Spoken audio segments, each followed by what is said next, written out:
আল্লাহ মানুষকে বিপদে ফেলে আবার আল্লাহই উদ্ধার করে, এটাই বাস্তব।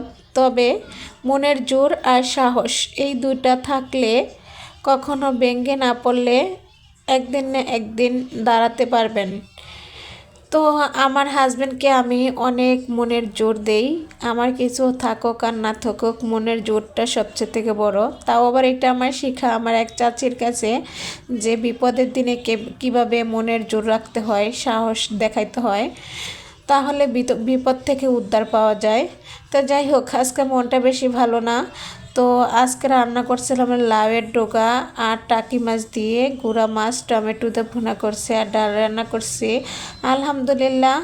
তবে খিদে নাই, বলছিলাম খাবো না, তারপরও বললাম না, মনের জোর রাখতে হলে খাওয়া দাওয়া করতে হবে, শরীর তো সুস্থ রাখতে হবে, তাই আর কি খাওয়া হচ্ছে।